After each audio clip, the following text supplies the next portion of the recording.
La mafia más poderosa y sus países. Mafia es un término generalmente utilizado para describir bandas criminales y cárteles bien organizados.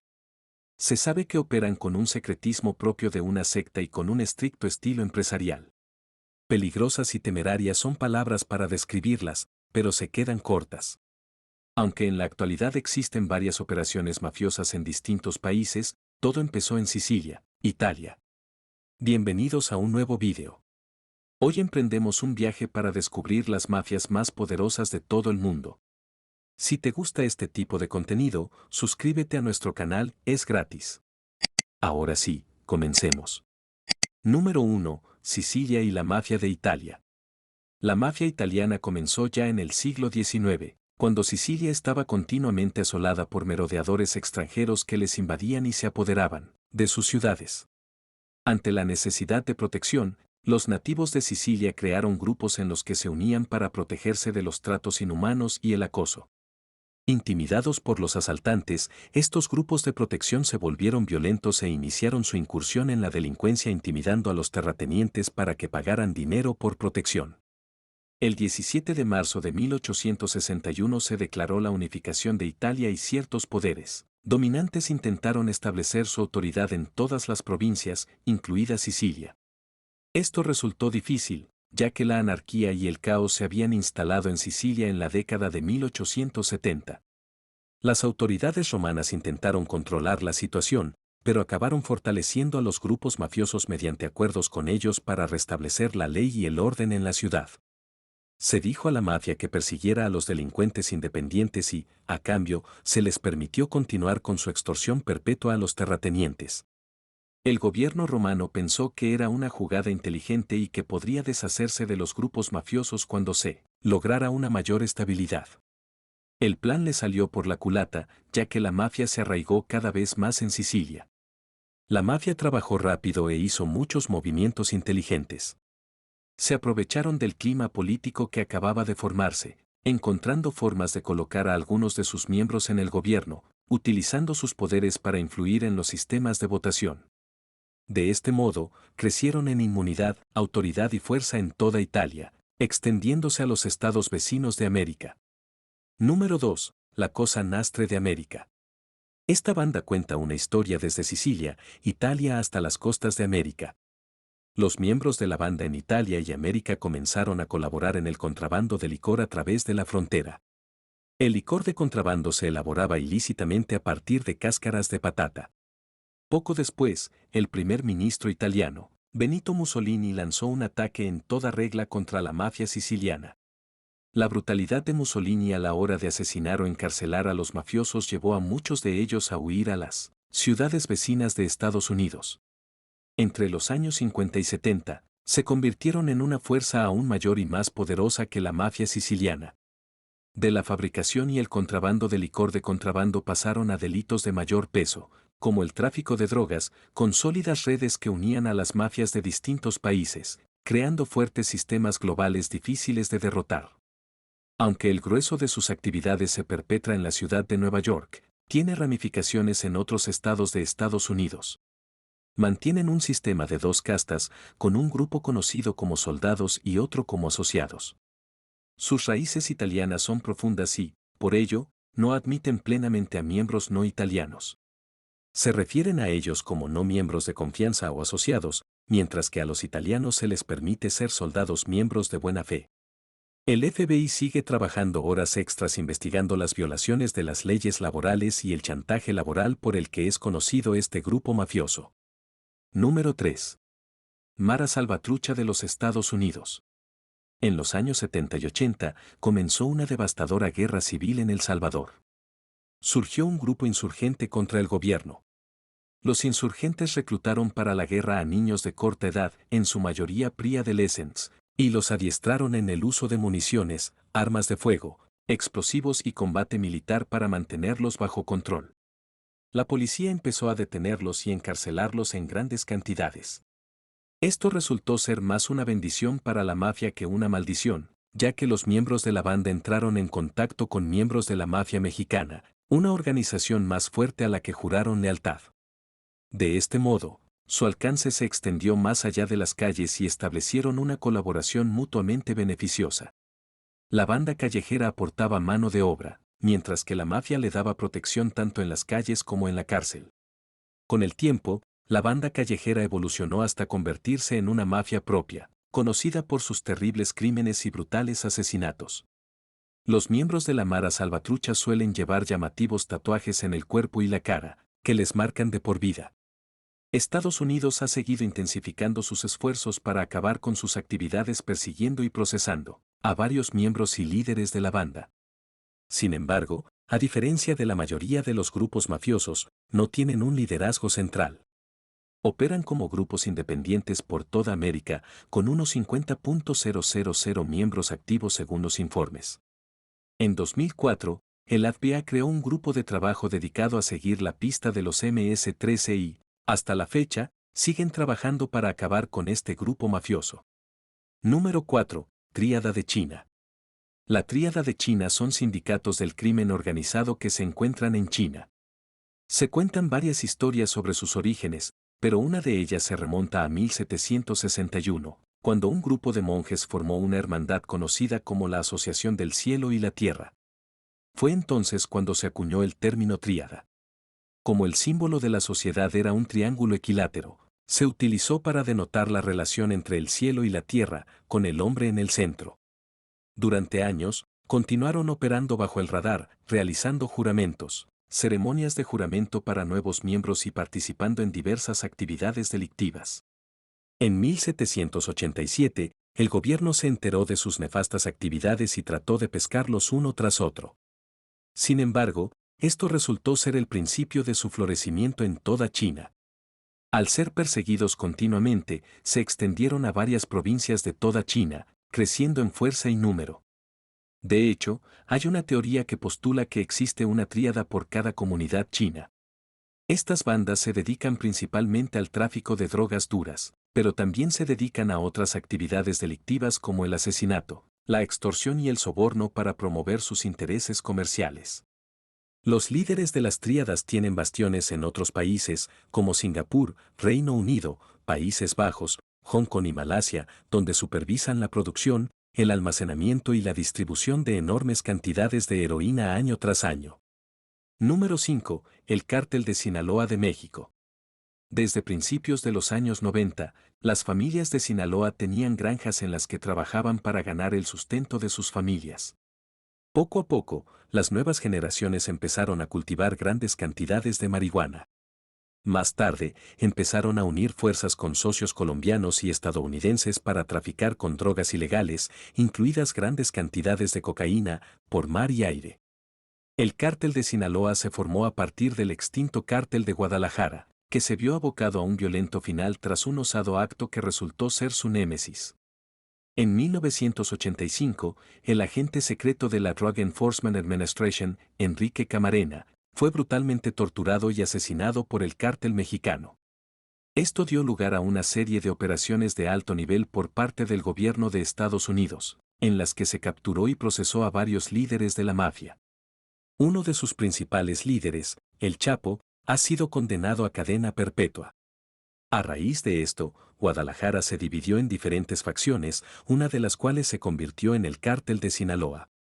Eran hábiles en el contrabando de drogas utilizando intrincados túneles subterráneos y empleando grandes sumas de dinero para acallar a los funcionarios de seguridad y del gobierno. Siguieron creciendo, ganando influencia en México y en otros 50 países de todo el mundo. En poco tiempo, se convirtieron en una de las mayores preocupaciones de Estados Unidos. A medida que comenzaron a dominar la escena del narcotráfico en casi todos los estados americanos. Tanto las autoridades gubernamentales mexicanas como las estadounidenses persiguieron a su líder, Joaquín Guzmán el Chapo, capturándolo una y otra vez. Después de 2 fugas exitosas de prisiones mexicanas, fue extraditado a los Estados Unidos. En 2017, donde fue declarado culpable de narcotráfico y varios delitos más. Otros miembros fuertes del cártel, incluidos los hijos de Guzmán, asumieron el liderazgo del cártel de Sinaloa.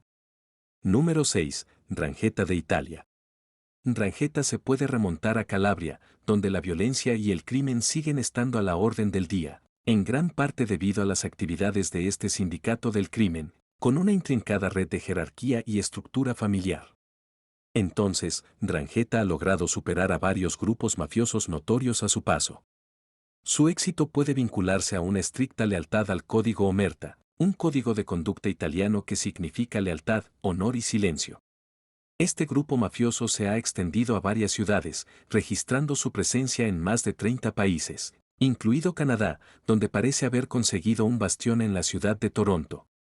Se dice que están a cargo de la mayor parte del tráfico de cocaína en Europa, obteniendo cada año unos ingresos escandalosos de decenas de miles de millones de dólares.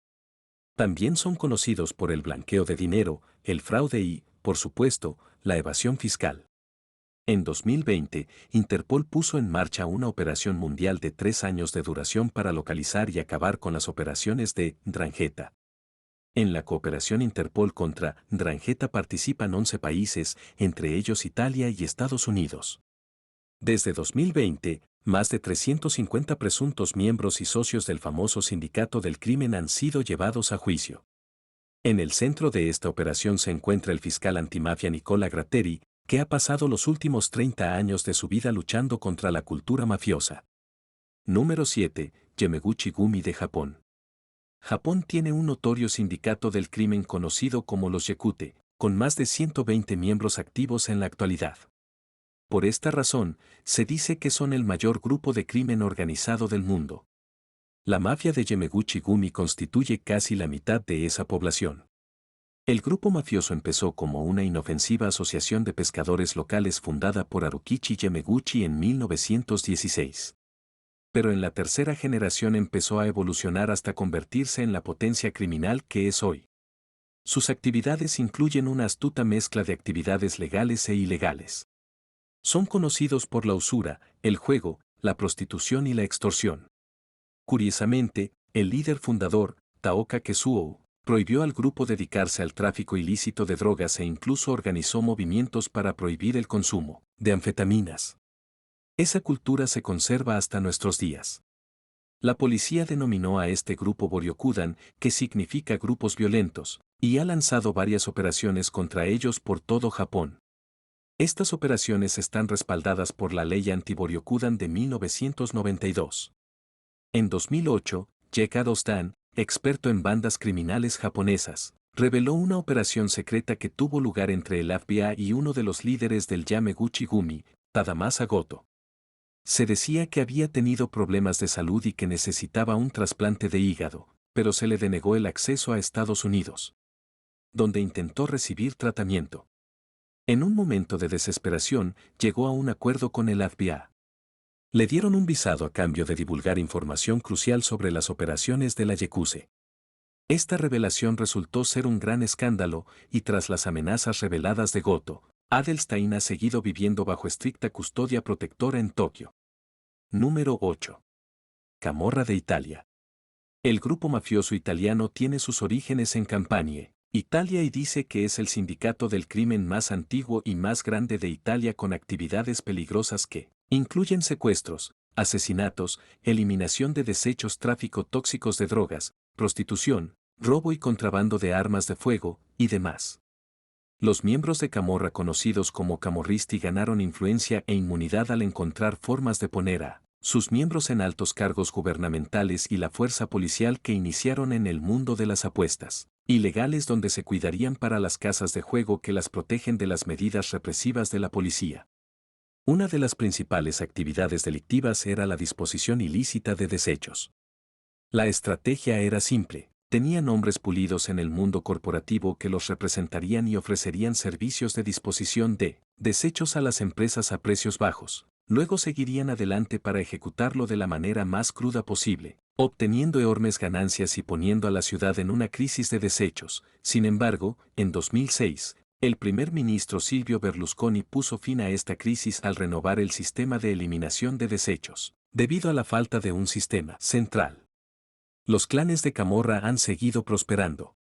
Operan a través de diferentes clanes con diferentes líderes, por lo que es difícil rastrearlos a todos e incluso cuando el líder de un grupo muere, las operaciones continúan como si nada hubiera pasado. De hecho, Matar al líder de un grupo puede llevar a la formación de varios grupos más a partir de ese grupo y entonces el ciclo continúa. Número 9. Yardis de Jamaica. Estos son bandas organizadas con miembros de Jamaican Origins. Sus actividades criminales son frecuentes en Jamaica, los Estados Unidos, el Reino Unido y Canadá.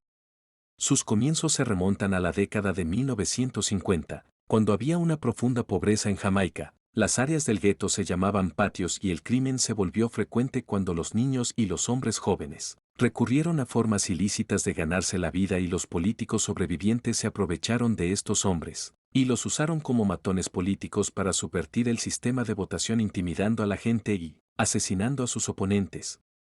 Después de una gran guerra política en la década de 1980, casi 1.000 pandilleros fueron asesinados y los sobrevivientes pasaron a grupos extranjeros que se convertirían en lo que hoy se conoce como los Yadis de Jamaica. Algunos de estos pandilleros buscaron pastos más verdes en el Reino Unido, donde comenzaron pandillas involucradas en peleas callejeras, violencia armada y tráfico de drogas. Estos Yadis se identifican principalmente por sus apodos y sus nombres completos. A menudo son desconocidos, esto hace que sea difícil para ellos ser identificados y rastreados por el gobierno. Se transformaron en un terror internacional al mover de entre Londres, Kingston y Nueva York, dejando un rastro de violencia y terror a su paso. Hoy en día, las autoridades gubernamentales buscan acabar con una cultura de pandillas que fue iniciada por los poderes políticos. Número 10. Son Tsepskaya Brava. Los orígenes de este grupo mafioso están vinculados a una banda de ladrones que eran populares en la Rusia imperial. Se llamaban Borovskoy y Mir, que significa mundo de los ladrones. Esto fue en un momento en que todos los activos se consideraban propiedad del entonces gobierno gobernante conocido como el zar, por lo que en una acción de revuelta, estas bandas comenzaron a rebelarse participando en viciosas operaciones de robo. Tenían un código de conducta que los vinculaba a tres reglas principales. 1. Todos los profetas debían ser compartidos por igual. 2. Se prohibía delatar y 3. Cero cooperación con las autoridades gubernamentales. En los guetos azotados por la pobreza de Rusia, ellos fueron vistos como héroes debido a su cultura de dividir a los profetas e incluso con personas que no son pandilleros, por lo que les brindaron dinero a los pobres. Se dice que Sergei Mikhailov fundó la Tsepskaya Brava en la década de 1980. Estos criminales eran una versión renombrada que no se parecían a pandillas rudas, sino que se unieron a corporaciones de cuello blanco ganando control en varios sectores y rangos crecientes del gobierno. Esto se dice para ser la causa de la corrupción profundamente arraigada y los sindicatos del crimen internacional.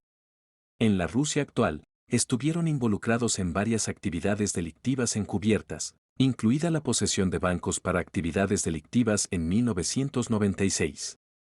Sergei fue arrestado pero salió libre 2 años después cuando un testigo clave fue asesinado a tiros. Según los EU, la mafia continúa operando protegida por el Servicio Federal de Seguridad de la Federación Rusa. Cuéntanos tu opinión en la cajita de comentarios.